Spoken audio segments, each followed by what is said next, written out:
His creatinine was 2.1. 7 days later, it was 1.7. He did not change his medication. He did not start a new exercise program. He did not overhaul his entire diet. He changed one thing, what he drank every single morning before he ate a single bite of food.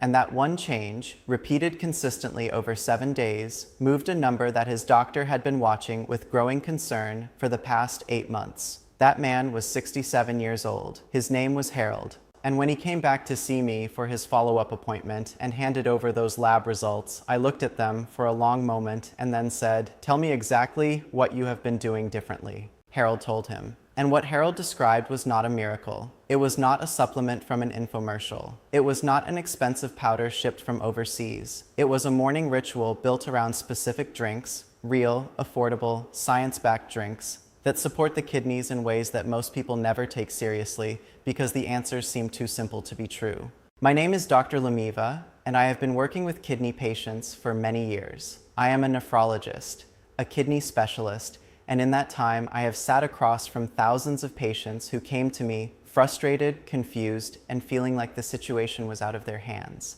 One of the questions I hear most often is this: "Doctor, is there anything I can drink that actually helps?"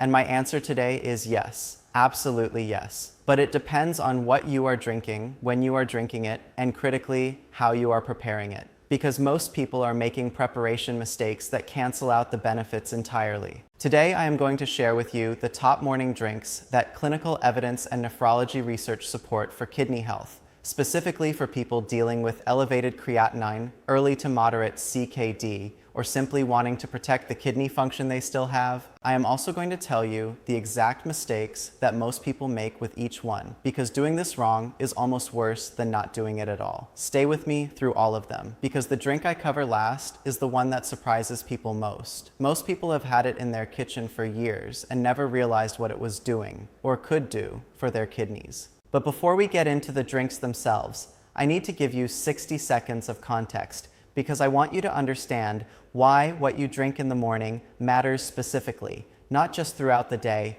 but in that first window after you wake up. Here is what is happening inside your body while you sleep. Your kidneys do not rest when you do. They continue filtering your blood through the night, processing the waste products from everything you ate and drank during the day, managing your fluid balance, regulating your blood pressure, clearing toxins. By the time you wake up in the morning, your body is in a mild state of dehydration. Your blood is slightly more concentrated. The waste products your kidneys have been working on all night are at their highest concentration in your bloodstream. This is the critical window. What you give your body in the first 30 to 60 minutes after waking sets the tone for your kidneys for the entire day. It either helps them flush out what has accumulated overnight, or it adds to the burden they are already carrying. Now, creatinine specifically. Creatinine is a waste product produced when your muscles break down creatine for energy. It is constantly being produced and constantly being filtered by healthy kidneys. When your kidneys are struggling, creatinine builds up in the blood, and that rising number on your lab report is a direct reflection of your kidneys losing their filtering capacity. The drinks I am going to share with you today do not lower creatinine by magic. They support the conditions under which your kidneys can filter more effectively. They reduce inflammation in kidney tissue. They improve blood flow to the nephrons, the tiny filtering units inside the kidneys. They support hydration at a cellular level. And in several cases, they contain compounds that research has shown to directly protect kidney tissue from further damage. Harold's creatinine did not drop from 2.1 to 1.7 in 7 days because he found a miracle. It dropped because he consistently and correctly gave his kidneys the tools they needed at the moment they needed them most. Let us get into the drinks. Morning drink number 1, dandelion root tea. I know exactly what you are thinking. Dandelion, the weed in my garden. And yes, that is exactly what I am talking about, because that weed that most people spray with herbicide every spring contains one of the most clinically interesting compounds for kidney support that I have encountered in the natural health literature. Dandelion root has been studied extensively for its diuretic properties, its ability to increase urine output. And I want to explain why that matters for creatinine specifically, because this is a connection most people miss. One of the ways the body clears creatinine is through urine. Higher urine volume, when produced through healthy hydration and gentle diuretic support, can help the kidneys clear creatinine more efficiently. A study published in the Journal of Alternative and Complementary Medicine found that dandelion root extract produced a statistically significant increase in urinary frequency and urine volume in human participants, without causing the electrolyte depletion that synthetic diuretics often produce. This is a critical distinction. Prescription diuretics, like furosemide, can lower potassium and sodium to dangerous levels. Dandelion root increases urine output while also providing potassium, meaning it tends to replace what it removes rather than depleting the body. Beyond diuresis, dandelion root contains polyphenolic compounds, including chicoric acid and chlorogenic acid, that have demonstrated anti-inflammatory activity in laboratory research.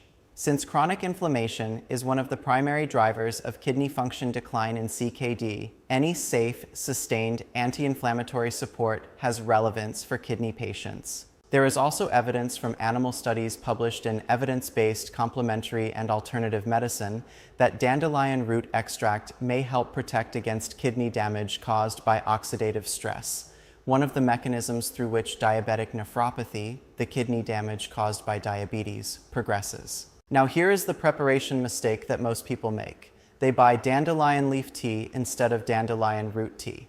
These are not the same thing. The root contains the most concentrated levels of the beneficial compounds. The leaf is a gentler diuretic with fewer of the protective phytochemicals.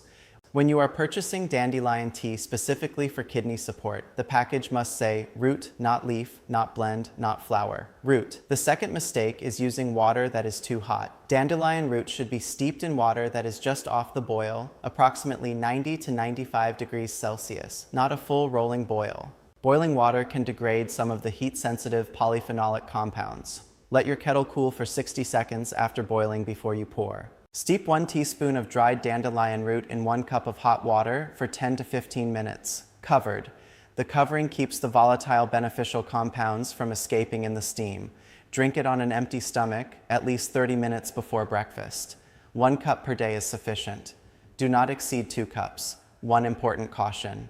If you are on blood thinners, potassium-sparing diuretics, or lithium, please discuss dandelion root with your prescribing physician before beginning. There are documented interactions with these medications. Morning drink number 2, warm lemon water. Before you say it, yes, I know, lemon water is everywhere. Every wellness influencer on the internet recommends it for everything from weight loss to glowing skin to detoxing the liver. And the overclaiming around lemon water has done something unfortunate. It has made genuinely evidence-supported people dismiss it entirely because it has been associated with hype. I am asking you to set aside what you have heard from influencers and focus on the actual nephrology-relevant science, because there is real science here, and it is specific enough to be worth your attention. The primary kidney-relevant benefit of lemon water is its citrate content. Citric acid, which is abundant in lemon juice, is metabolized by the body into citrate, and citrate has a well-documented effect on kidney stone prevention. It binds to calcium in the urine, preventing the calcium from crystallizing into stones, and it makes the urine more alkaline, which creates a less favorable environment for stone formation. Now you might say, I do not have kidney stones, I have elevated creatinine. Why does citrate matter to me? Here is why. Many patients with chronic kidney disease develop a condition called metabolic acidosis, where the blood becomes too acidic because the declining kidneys can no longer regulate the body's acid-base balance effectively.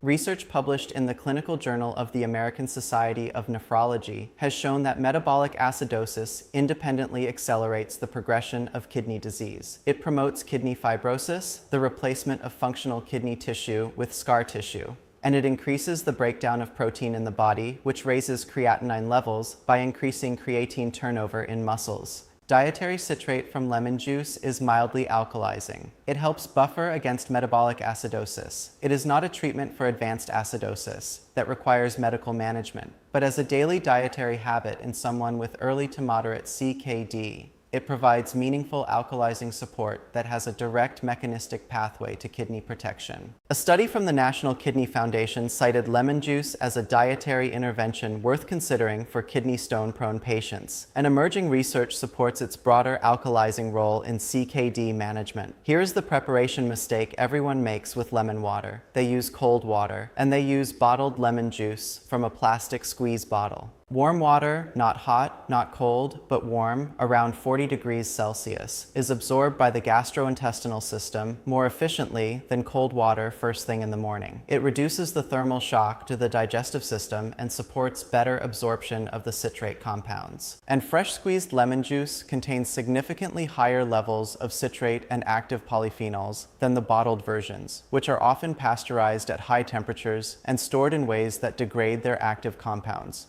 The correct preparation: juice half a fresh lemon into 1 large glass of warm water, not hot, warm. Drink it slowly over 5 to 10 minutes, first thing in the morning before anything else, before coffee, before tea, before food. Give it 15 to 20 minutes before you eat or drink anything else so the citrate can be absorbed effectively. Do not add sugar. Do not add honey in large quantities. A small amount of raw honey is acceptable if the taste is too sharp for you, but sweeteners shift the metabolic response and reduce some of the alkalizing benefit.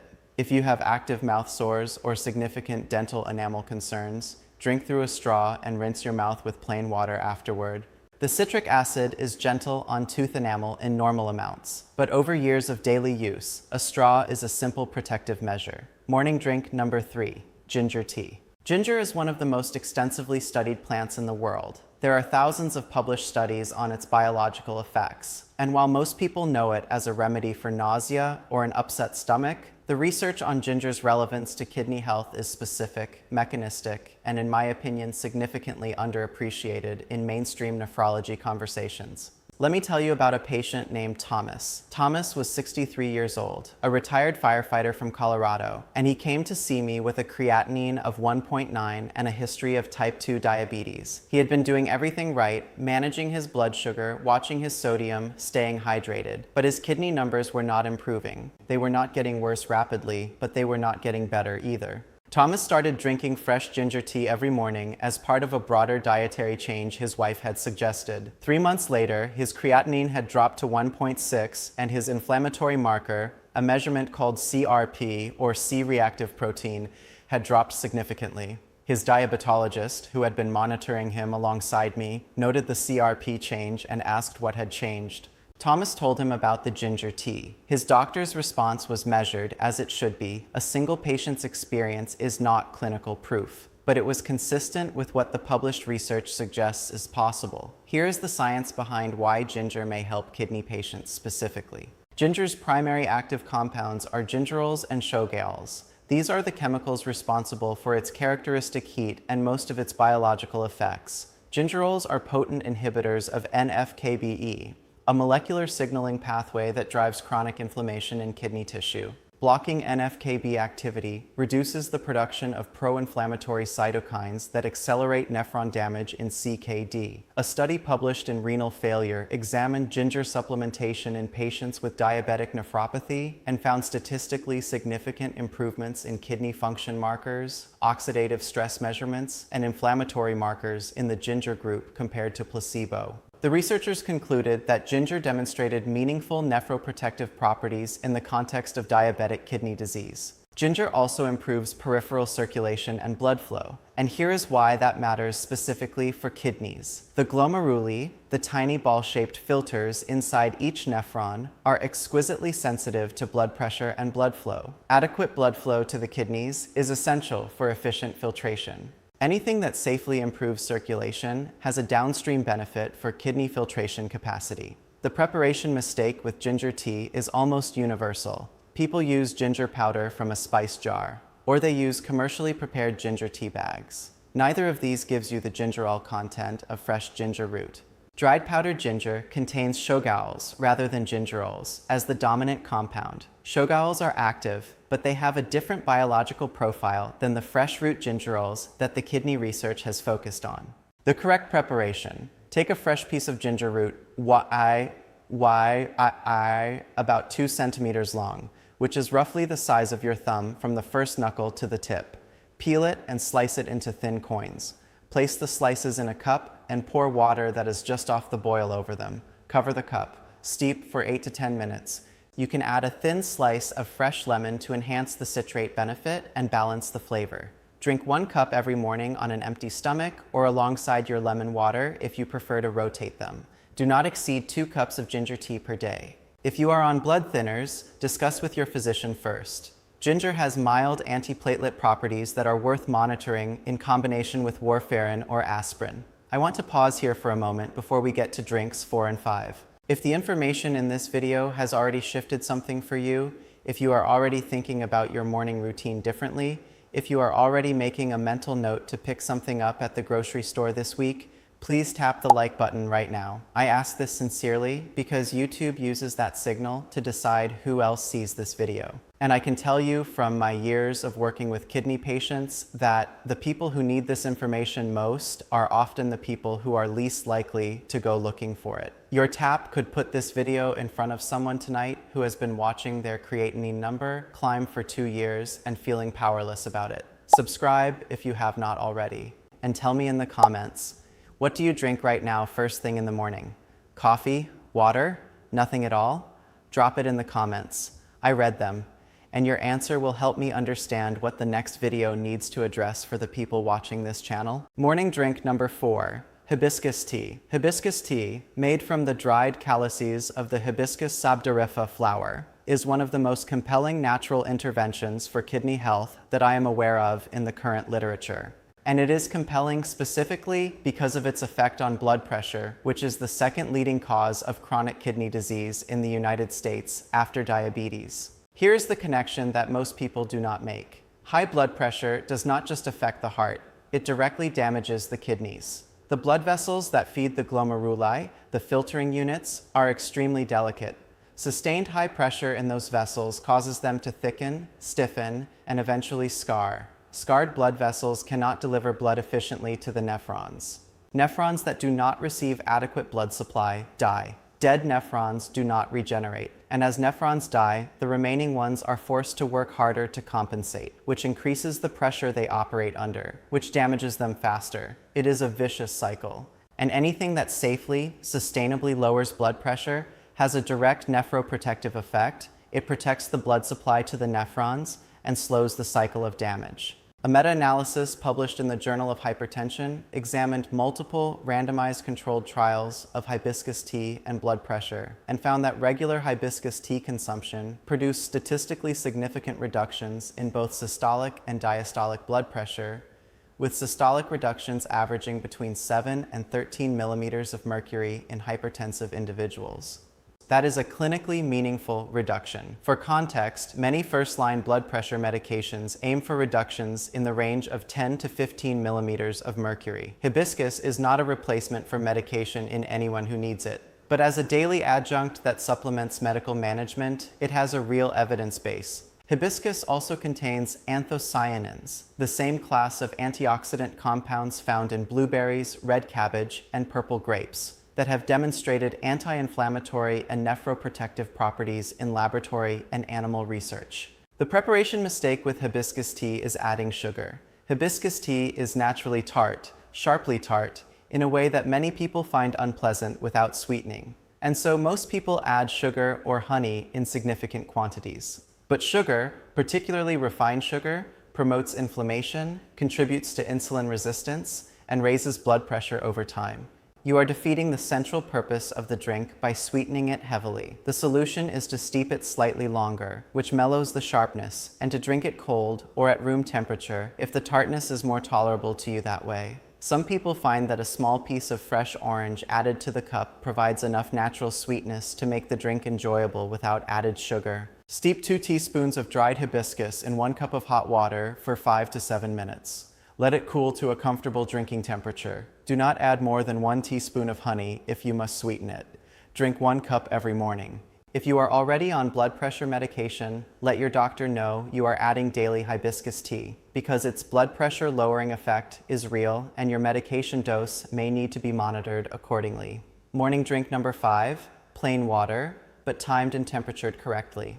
I want to end with something that seems so obvious it should not need to be said. And yet, in my clinical experience, it is the one that most people get most consistently wrong. Plain water, drunk correctly, at the right time, at the right temperature, in the right amount. I told you at the beginning of this video that Harold's creatinine dropped from 2.1 to 1.7 in 7 days. I have let you assume until now that it was entirely the specialty drinks that made the difference, and they did contribute. But when Harold sat down and told me exactly what he changed, the first thing he mentioned, before dandelion root tea, before lemon water, before anything else, was this. He started drinking 2 full glasses of plain warm water the moment he woke up. Before his phone, before his coffee, before he even brushed his teeth. 2 glasses of warm water immediately upon waking, and then he waited 30 minutes before eating or drinking anything else. Here's the science behind why this specific practice matters for creatinine. As I explained at the beginning, overnight your body is in mild dehydration and your blood is most concentrated with the waste products your kidneys have been processing. Creatinine concentration in the blood is at or near its daily peak when you wake up.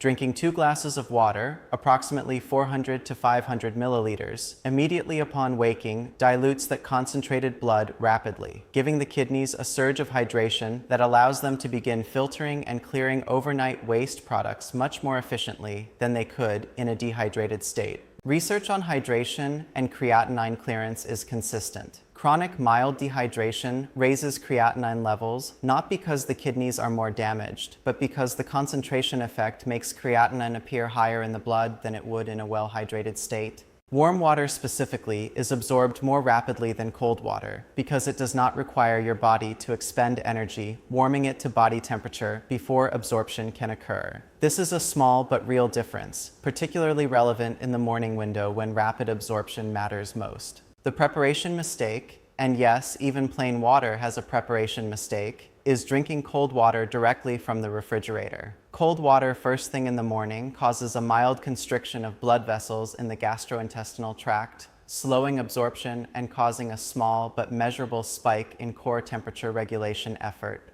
Warm water, the temperature of a comfortable bath, absorbs within minutes and reaches the kidneys ready to work. 2 glasses, warm, immediately upon waking, before everything else. Let me bring this together for you now, because I want to leave you with something practical and achievable. Not a complicated program, not an overwhelming list, but a clear morning sequence that takes less than 30 minutes and costs almost nothing. Wake up, drink 2 glasses of warm water immediately. Wait 15 minutes, drink your lemon water. Rotate your specialty drink, dandelion root tea on Monday, Wednesday, Friday, ginger tea on Tuesday and Thursday, hibiscus tea on Saturday and Sunday. Eat breakfast 30 minutes after your morning drink. That is the sequence. Simple enough to be sustainable, evidence-backed enough to be meaningful, and consistent enough, done every morning, to give your kidneys a genuine, sustained daily advantage. I also want to say something honest, because I think honesty is the only thing worth offering you. These drinks are not going to reverse advanced kidney disease on their own. They are not going to replace medication that your doctor has prescribed. Harold's creatinine dropped from 2.1 to 1.7. He did not go from stage 4 to stage 1. He was also managing his blood pressure, working with a renal dietitian, and making broader dietary changes. What the morning drinks provided was consistent daily support for kidneys that were working hard. They reduced inflammation, they improved hydration, they supported blood pressure management, they gave his kidneys a better environment to function in every single day. And that consistent daily support, compounded over 7 days, moved a number. Your kidneys are working right now. Right this moment, as you watch this video, they are filtering your blood, managing your fluid balance, doing the quiet, invisible, essential work of keeping you alive. Give them better tools to work with. Start tomorrow morning. Save this video now so you can come back to it when you go grocery shopping. Show it to someone in your family who has been dealing with kidney concerns and does not know where to start. And subscribe to this channel because next week I am releasing something that I think many of you have been waiting for. The specific foods that the National Kidney Foundation quietly removed from its recommended list after new research emerged. Foods that most kidney patients are still eating because nobody told them the guidelines changed. That video could change what is on your plate tonight. Comment below and tell me, which of these 5 morning drinks are you going to try first? I want to know. And if you have already been drinking any of them, tell me what you noticed. Your experience is worth sharing. Someone reading the comments right now needs to hear it. Your creatinine is a number. Numbers can change. Start in the morning.